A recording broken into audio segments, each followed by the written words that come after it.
Hello बच्चों, good morning. मैं एक बार फिर से अपने यूट्यूब चैनल MW पांडे में आपका स्वागत करता हूं। हर रोज़ की तरह आज मैं फिर से लेके हाजिर हुआ हूं NCERT मैथ क्लास 10th। आज की जो क्लास होगी वह एक्सरसाइज 3.5 की होगी, चैप्टर 3 की वज्र गुणन विधि पढ़ेंगे। क्रॉस मल्टीप्लिकेशन मेथड पढ़ेंगे आज हम। जैसा नाम है वज्र, आपको पता है मतलब कि 1000 हाथियों के बराबर बल रखने, उनसे अधिक बल रखने वाले इंद्र भगवान का ये वज्र था। ऐसा वज्र था जहाँ ज़्यादा था वहाँ सब तहस नहस करके तब आता था। वही ऐसा यह भी आपका एक नियम है, जैसा नाम है उसका इसका काम है। बस थोड़ा सीखिए। एक आपका फार्मूला है, उस फार्मूले में ABC का मान रखिए, खट से अपना आंसर आप प्राप्त करिए। फिलहाल आज मैं इस क्लास में केवल आपको वज्र गुणनखंड विधि की फार्मूला कैसे याद करेंगे, कैसे आप अगर भूल भी जा रहे हैं तो कैसे आपको याद रहे, वो कैसे आप प्रूफ कर पाएंगे, सारी बात यहाँ मैं करूँगा। इसका रूल रेगुलेशन सारी बात मैं बात से हर चीज़ को मैं शुरुआत करने से पहले उसके नियम बताता हूँ। बस ठीक उसी तरह मैं इस चैप्टर की शुरुआत करने से पहले 3.5 की इसके रूल नियम कैसे याद होंगे सारी बात बताऊँगा। आपको चिंता नहीं करनी है, बस वीडियो देखनी है और लिखनी है, बस हो गया। बाकी मेरा काम है याद कराना आपको। चलिए बेटा, तो हर क्लास शुरुआत करने से पहले मैं आपको एक मोटिवेशन थाट देता हूँ, बस सुन लीजिए, समझ लीजिए। जिससे क्या होगा, आपको भी एनर्जी मिलेगी और मुझे भी एनर्जी मिलने का चांसेस रहेंगे। तो ठीक है, यहाँ देखिए बेटा, कह रहा है कि अगर जीवन में सफलता प्राप्त करनी है तो मेहनत पर विश्वास करें। अगर जीवन में सफलता प्राप्त करनी है तो मेहनत पर विश्वास करें। किस्मत की आजमाइश तो जुए में होती है। अगर जीवन में सफलता प्राप्त करनी है तो अपनी मेहनत पे विश्वास करें। किस्मत की आजमाइश तो जुए में होती है। ठीक है, तो मेहनत करिए, पढ़ाई लिखाई करते रहिए। इस बार प्लानिंग बना लीजिए पूरा कि मुझे करना है क्या, हाई स्कूल में 10th में टॉप करना है। मैथ में तो 100 में 100 लाना है। मैथ ही एक ऐसा सब्जेक्ट है जहां आपको 100 में 100 मिल सकता है, बाकी अन्य विषयों में 100 आप प्राप्त करने की खुशी मेहनत ज़्यादा करनी पड़ेगी। आइए पढ़ा, यहाँ चलते हैं, शुरुआत करते हैं क्लास की। तो सबसे पहली चीज़ आपको मैं ये बता दूं कि इस के फार्मूले के, मैं साथ आप दिख रहे हैं मैं फार्मूला लिखा भी हूँ। ठीक है, मैं एक फार्मूला प्रूफ करने का तरीका बताऊंगा, एक आपको ट्रिक दूंगा, उसके बाद एक सवाल बता के मैं इस वीडियो को बंद करूंगा। ठीक है, यहाँ देखिए बेटा, पहली चीज़ तो आपको ये पता है कि दो चरों वाले रैखिक समीकरण का जो रेखा इनका समीकरण होता है वो यही होता है, a1x b1y और आपका c1 बराबर 0, फिर a2x plus b2y plus c2 बराबर। पहले मैं एक इसी मेथड में प्रूव करूंगा, फिर मैं एक आपको डायरेक्टली ट्रिकी फार्मूला बताऊंगा, उससे आप सॉल्व करिएगा। देखिए बेटा, सबसे पहली चीज़ तो आपको पहले किसको लेना होगा, x को लेना होगा। क्या लेना होगा, x को लेंगे आप, है ना बेटा। पहले आप, अच्छा इसमें विलोपन विधि का नाम ही क्या है, एक को छुपाओ और पाओ, छुपाओ और पाओ, यानी एक को क्या करना है, आपको विलुप्त करना है। तो आप क्या करेंगे, यहाँ पे एक विलुप्त करेंगे। जैसे ही आप विलुप्त करेंगे जो बचेंगे उन्हीं का क्या करना बेटा, इसका नाम तो क्या है, वज्र गुणन। उसी का क्या गुणा होगा, क्या होगा उसी का। अब देखिए बेटा, मैं क्या कर रहा हूँ, मुझे प्राप्त क्या करना है, x। क्या प्राप्त करना है, x प्राप्त करना है। मैं x यहाँ लिख दूँगा बेटा, मैं x मुझे प्राप्त करना है। तो x जब मुझे प्राप्त करना है तो x मैं क्या कर दूंगा, x के लिए मैं क्या करूंगा कि x लाने के लिए मैं x छिपा लूँगा आपका। ठीक है, x आपका जब छिपा लूँगा तो आप क्या करिए, आपको यह करना होगा कि x छिपाने के बाद हम क्या करें बेटा, जैसे मान लीजिए हम छिपा लिए, यहाँ पे इसको छिपा लिए, बचा क्या आपका, छिपाने वाला बेटा x छिपा लिए, इसको हटा दीजिए, मैं छिपाने वाला इसको हटा दीजिए यहाँ से। फिर आप क्या छिपाएंगे यहाँ पे, y, सब में साइन रहेगा अपना बराबर का, y छिपा लीजिए। फिर क्या छिपाएंगे बेटा, c is a constant value, तो c की वैल्यू क्या रखें बेटा, 1 रखेंगे। c में क्या है, आपका कांस्टेंट वैल्यू है, c क्या है आपका, एक कांस्टेंट वैल्यू है, तो आप c को क्या मानेंगे, 1 मान रखेंगे। ठीक है, 1 दे दीजिए बेटा यहाँ पे, ऐसे कर लीजिए सब पे। यह काम मेरा हर जगह इतना हो गया। अब आप एक काम करिए, इस चीज़ को भी आप क्या करिएगा, मैं फार्मूला प्रूफ करना सिखा रहा हूँ बेटा सुनिए। x पाने के लिए क्या, ये छुपे, बचा क्या, यही बचे b1 B1 का गुणा किस में हुआ, C2 में।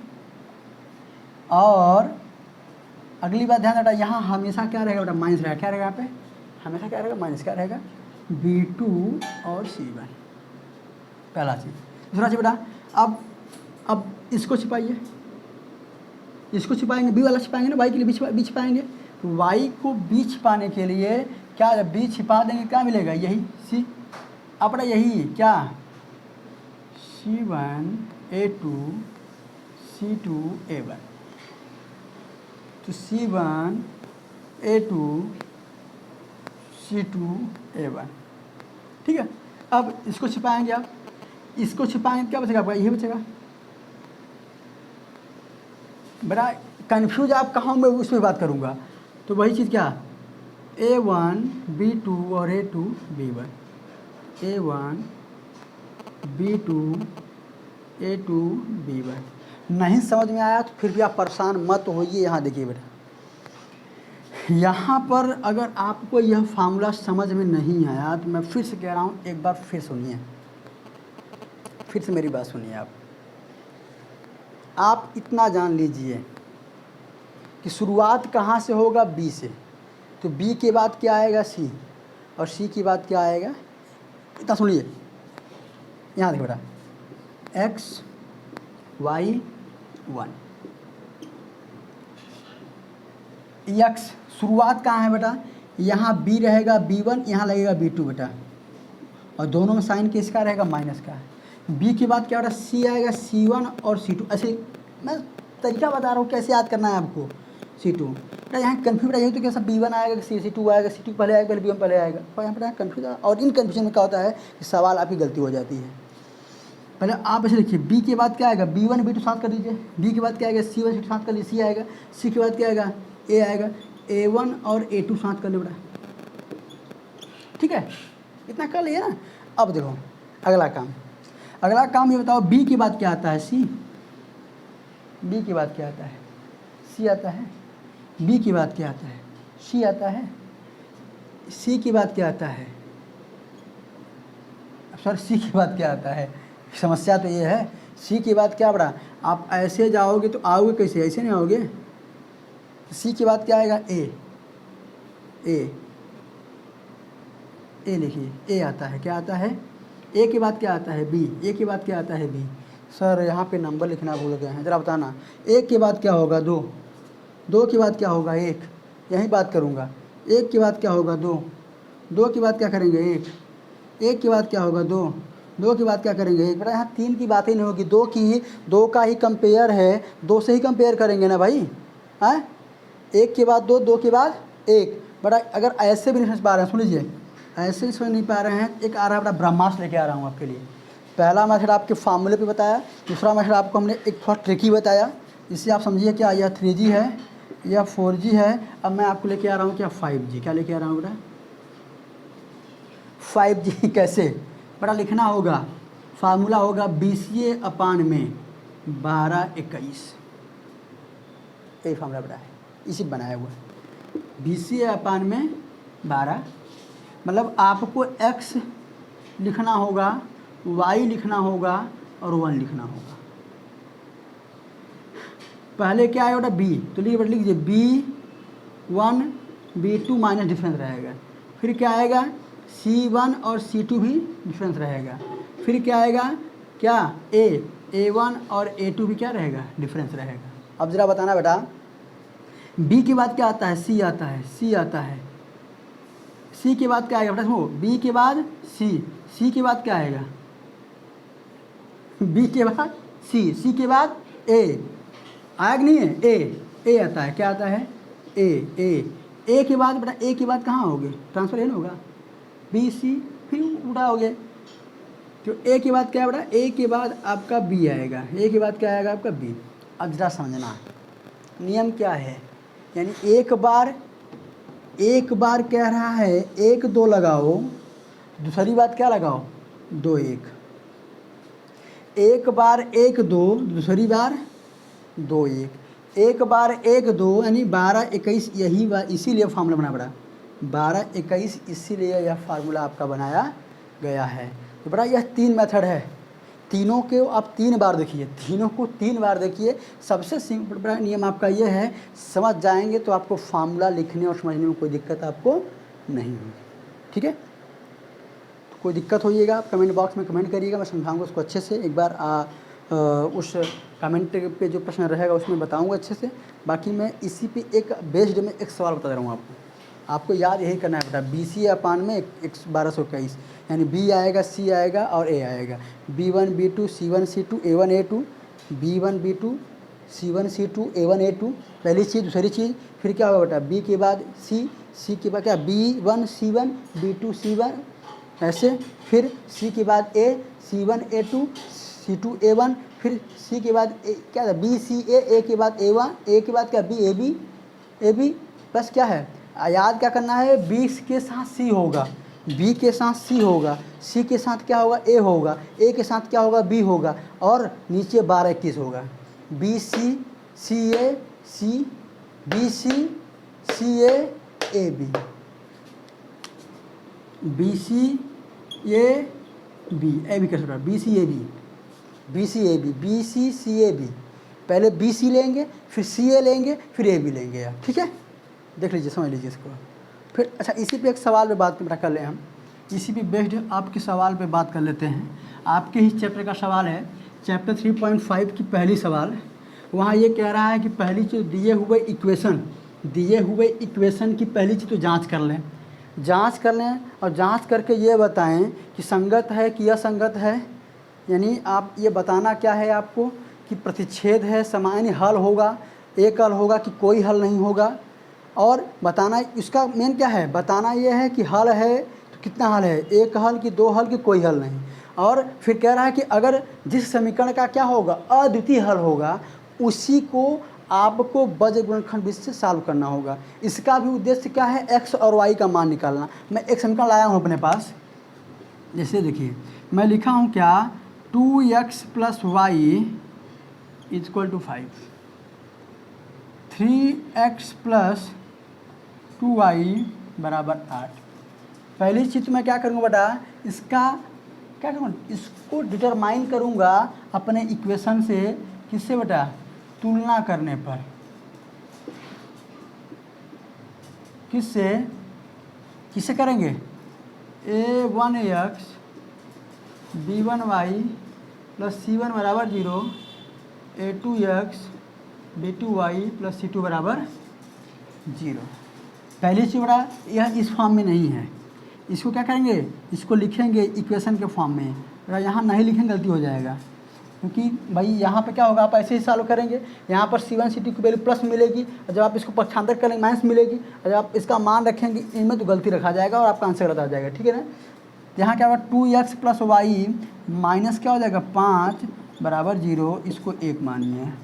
फिर 3x + 2y - 8, इसको 2 मानिए बेटा। अब बन गया इक्वेशन, तुलना कर दी बेटा, a1 अपान में a2 तो क्या हुआ 2/3, b1 अपान में b2 तो क्या हुआ आपका 1/2, है ना बेटा। और c1 अपान में c2 -5/-8। बेटा यही गलती हो जाती, माइनस में नहीं प्लस में दोनों मान मिलते हैं यहाँ पे, और मान यहाँ कहाँ, यहाँ रखते फार्मूले पे। अब बेटा सुनिए, अब आपको क्या मिला बेटा, आप देख रहे हो कि a1 a2 = not b1 b2, तो ये बेटा क्या होगा, प्रतिच्छेद होगा। क्या होगा, प्रतिच्छेद। और प्रतिच्छेद की कंडीशन में क्या होता है बेटा, प्रतिच्छेद की कंडीशन में एक हल होता है। एक हल को ही क्या कहते हैं, मैं बताया था कि इसी को क्या बोलते हैं, अद्वितीय हल बोलते हैं। अद्वितीय हल का मतलब जिसका दूसरा हल ना हो, अद्वितीय। अ माने नहीं है, द्वि माने दूसरा, द्वितीय माने हल, मतलब अ माने नहीं है, द्वितीय माने दूसरा, जिसका दूसरा हल कोई ना हो उसी कहते हैं अद्वितीय। तो इसके जिसका एक हल हो, कोई एक केवल एक हल हो, उसी क्या कहते हैं, अद्वितीय कहते हैं। तो प्रतिच्छेद की कंडीशन क्या होगा, अद्वितीय होगा। अब इसी को क्या करना होगा, इसी को रखना होगा सूत्र में, सूत्र से। सूत्र क्या बेटा, वही x BCA BC है बेटा, BC मान C क्या है, BC क्या है, BCA, C के बाद क्या रहेगा, C के साथ A रहेगा। ए के साथ क्या रहता है A1 B2 A2 B1। चलिए बेटा मान रखिए, क्या रखिए मान, और समझिए बेटा बी यहाँ रखेंगे x, ठीक है x रखेंगे, x के बाद जरा समझिएगा कि आपके पास क्या है B1 C2 B2 C1। तो इसमें B1 कितना है, यहाँ देखिए B1 कितना है आपके पास 1 है, C2 कितना है यहाँ है -8 है। यही बेटा बड़ी चीज़ यहाँ पे कि B1 इंटू C2 कितना है -8 है, फिर माइनस B2 क्या है आपका, B2 आपका 2 है, यहाँ देखिए गुरुत्ते आपका वो क्या है C1 कितना है -5 है, ये है बना आपका, ठीक है बराबर y C1 कितना है आपका -5 है, A2 कितना है आपका यहाँ आ जाइए 3 है, माइनस इसको ऐसे ही आप बंद कर सकते हैं। फिर क्या है, फिर C2 कितना है आपका -8 है, A1 कितना है आपका 2 है, फिर A1 बटे में A1 A1 2, B2 कितना है आपका 2, A1 2 और B2 भी कितना 2, फिर A2 और B1, A2 कितना है 3, B1 कितना है आपका 1। सॉल्व करिए बेटा इसको, 8 1 -8, 5 दूनी 10 प्लस में 10, ठीक है ना बराबर माइनस में प्लस हो जाएगा y, 5 आए 15 माइनस में, 8 दूनी 16 प्लस में, फिर 2 दूनी 4 3 1, इसको सॉल्व करिए, x 10 में से 8 जाएगा 2, x 15 में 16 जाएगा 1 प्लस बेटा सब प्लस में आएगा, ठीक है ना, ये 10 बड़ा है 8 छोटा है, 16 बड़ा है 15 छोटा है, और 4 में से 3 गया 1। अब करना क्या बेटा, x की वैल्यू एक बार कांस्टेंट वैल्यू से तुलना कर दीजिए और y की वैल्यू की तुलना एक बार इससे कर दीजिए। तो क्या x/2 बराबर 1/1 कितना, तो x का x और 2 1 का, तो x की वैल्यू कितनी आ जाएगी 2, कितनी आ जाएगी। और फिर ऐसे ही x बटे क्या है यहाँ पे y बटे कितना है आपका 1 है, बराबर 1/1 है, तो y 1 का y और 1 1 का, तो x की वैल्यू 2 और y की वैल्यू 1। एक बार देख लीजिए और समझ लीजिए, नहीं समझ में आएगा मैं फिर से इस क्लास की शुरुआत अगले क्लास में करूंगा, जब मैं आपको चैप्टर 3.5 पढ़ाऊंगा तो शुरुआत समझाऊंगा और बताऊंगा इसमें, ठीक है। आज के लिए इतना ही, बाकी वीडियो अच्छा लगे तो लाइक शेयर और सब्सक्राइब करिए, धन्यवाद।